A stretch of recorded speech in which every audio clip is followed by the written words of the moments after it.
आपकी गाड़ियां इतनी दूर खड़ी करवाई होगी, आपको 2-2, 5-5 किलोमीटर पैदल आना पड़ा होगा।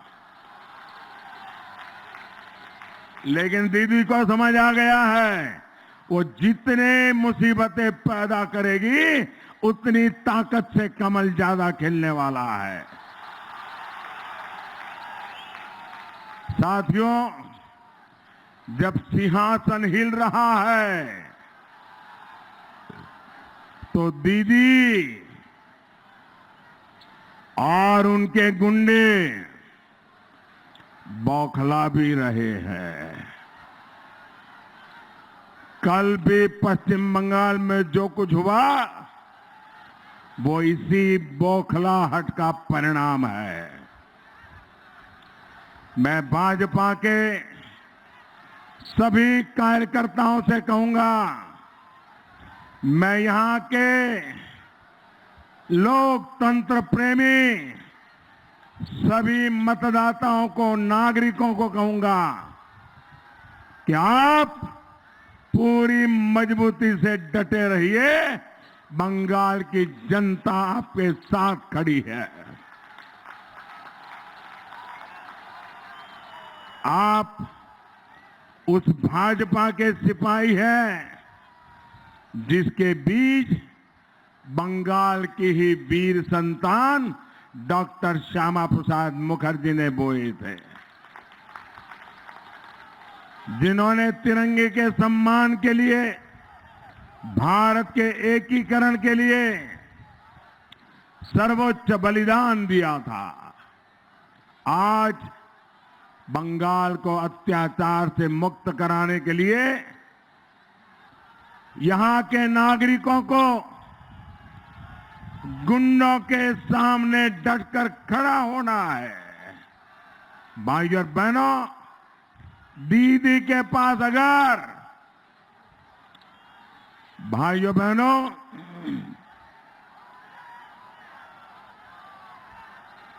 आप शांति रखिए, आप शांति रखिए। दीदी के पास अगर गुंडा तंत्र की ताकत है तो हमारे साथ लोकतंत्र की शक्ति है। ये मेरा सौभाग्य है कि आज देश ही नहीं, दुनिया में आपके इस चौकीदार का प्रचार, आपके इस सेवक का प्रचार लोग खुद घरों से बाहर निकल करके कर रहे हैं। यहां पश्चिम बंगाल में भी यही हो रहा है। साथियों, इस अपार समर्थन के लिए मैं आपका आभारी हूं, आपको नमन करता हूं और आपको ये विश्वास दिलाता हूं कि बंगाल को टीएमसी की गुंडागर्दी से मुक्ति दिलाकर ही रहूंगा।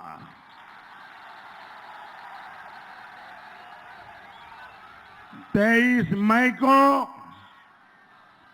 एक महीने के बाद 23 मई को चुनाव के नतीजे आएंगे।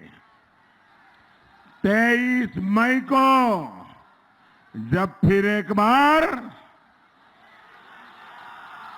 23 मई को फिर एक बार मोदी सरकार आएगी, तब पश्चिम बंगाल से टीएमसी की अत्याचारी सत्ता की विदाई का काउंटडाउन शुरू हो जाएगा।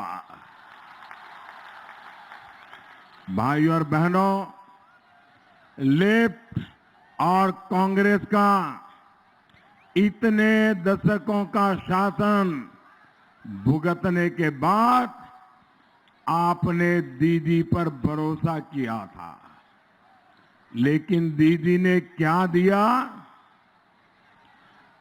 घुसपैठ और दादागिरी को टॉप गियर में डाला और पश्चिम बंगाल के विकास में स्पीड ब्रेकर लगा दिया। आज आप मुझे बताइए, पश्चिम बंगाल में कोई भी ऐसा काम है क्या जो बिना टोलाबाजी के दादा लोगों को उनका हिस्सा दिए बिना संभव होता है क्या? कोई ऐसा काम है क्या? भाई और बहनों, स्पीड ब्रेकर दीदी ने पश्चिम बंगाल के वर्तमान ही नहीं, यहां के लोगों के भविष्य के साथ भी खिलवाड़ किया है। साथियों, जो आपको ये सत्ता ऐसी मिली है, जो आपको सस्ते में जो राशन मिलता है, सब्सिडी मिलती है, गर्भवती महिलाओं को मदद मिलती है, ये दिल्ली से आपके लिए भेजी जाती है।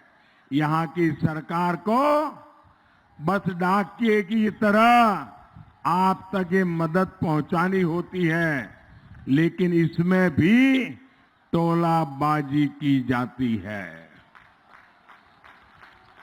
गरीब का राशन तक टीएमसी के टोलाबाज नहीं छोड़ते।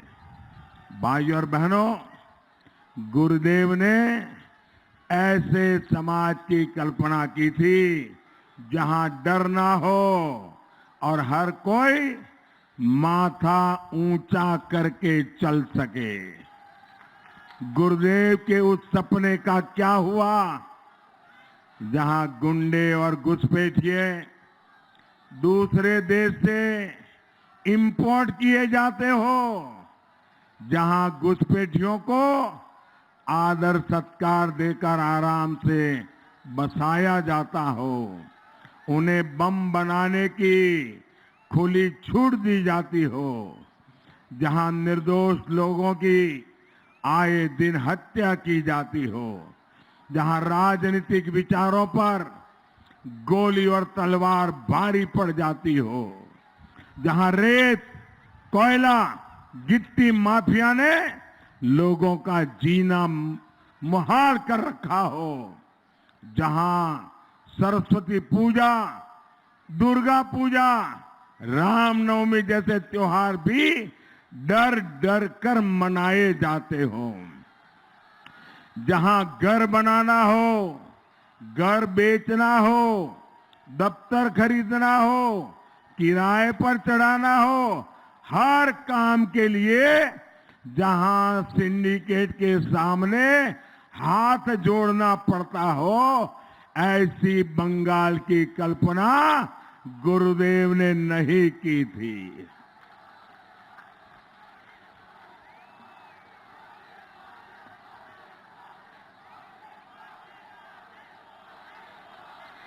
आज तृणमूल कांग्रेस के गुंडों ने गुरुदेव के शांति निकेतन को अशांत कर दिया है। साथियों, पश्चिम बंगाल का हर बेटा बेटी, खास तौर पर जो 21वीं सदी में लोकसभा के चुनाव में अपना पहला वोट डालने वाला है, वो दादागिरी भी नहीं चाहता, दीदीगिरी भी नहीं चाहता। वो दुनिया में भारत की जय जयकार चाहता है। भारतीय संस्कृति की, बंगाल की संस्कृति की जय जयकार चाहता है। भाई और बहनों, आपका ये चौकीदार इसी दिशा में काम कर रहा है। मैं कहीं पढ़ रहा था कि दीदी ने कहा है कि चाय वाले ने 5 वर्ष में सिर्फ विदेश यात्राएं की है। अरे दीदी,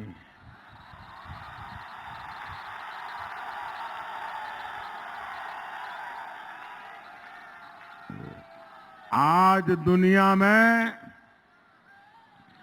भारत का दम दिख रहा है, भारत का डंका बज रहा है। ये इसलिए है क्योंकि इन्हीं विदेशी यात्राओं में भारत के 130 करोड़ लोगों की बुलंद आवाज दूसरे देशों तक पहुंची है। आप याद करिए साथियों, 5 वर्ष पहले तक किसी भी मुद्दे पर दुनिया का समर्थन जुटाने के लिए हमारा दम फूल जाता था, लेकिन आज पूरी दुनिया हमारे साथ खड़ी हो जाती है। ये भारत की बढ़ती ताकत का ही असर है कि जो देश पहले हमें महंगे दामों पर तेल और गैस बेचते थे, 20-20 साल के समझौते होकर के पड़े थे।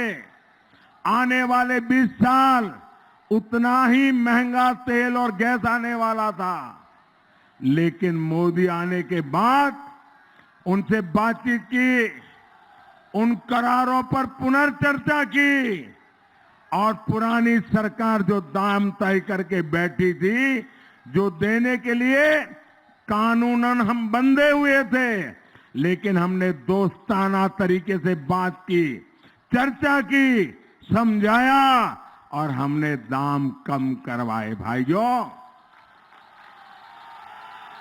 ये भारत की बढ़ती ताकत का ही असर है कि ऐसे ऐसे भ्रष्टाचारी और राजदार पकड़ करके भारत लाए गए जिनके बारे में पहले कोई सोच भी नहीं सकता था।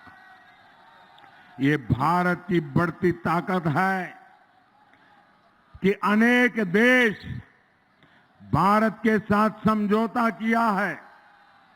उनकी बैंकों में अगर कोई भारतीय पैसे रखेगा तो रियल टाइम इंफॉर्मेशन वो देश हमको, भारत को देगा।